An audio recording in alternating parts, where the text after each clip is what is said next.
takdir atau ada tangan yang sengaja memisahkan. Yeah, Mas dari Imbah ke Stockholm, mereka pernah satu jalan. Dari rimba satu komando, satu arah. Hasan ditiro di depan, nyalakan bara di tanah. Di sampingnya Husaini Hasan, bukan nama sembarang, bukan penonton, dia ikut jalan di medan perang. 3,5 tahun di gunung, bukan cerita dongeng. Bukan kau yang dingin, bukan kau yang kelaparan di loreng. Lalu keluar negeri, selamatkan nyawa dan arah. Itu fakta, bukan kisah yang kau ubah.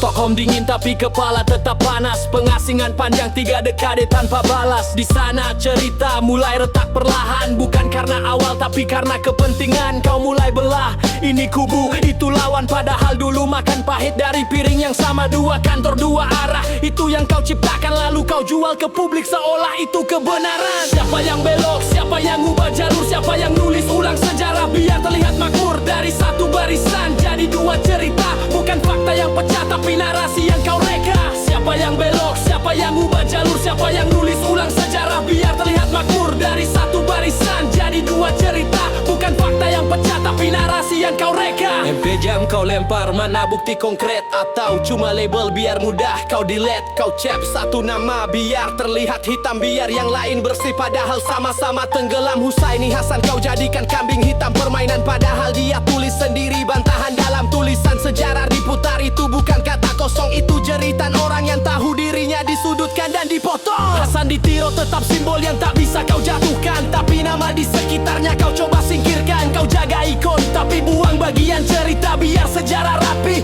sesuai selera. Kau bukan saksi, cuma penyambung lidah. Dari sumber kabur kau ulang tanpa arah. Yang hidup di sana tahu siapa yang setia, yang cuma dengar dari luar paling keras bersuara.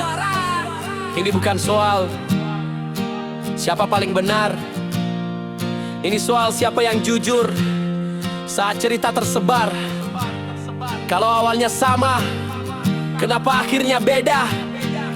Karena langkah berubah atau cerita yang sengaja dibelokkan arah. Siapa yang belok, siapa yang ubah jalur, siapa yang nulis ulang sejarah biar terlihat makmur. Dari satu barisan jadi 2 cerita, bukan fakta yang pecah tapi narasi yang kau reka. Siapa yang belok, siapa yang ubah jalur, siapa yang nulis ulang sejarah biar terlihat makmur. Dari satu barisan jadi 2 cerita, bukan fakta yang pecah tapi narasi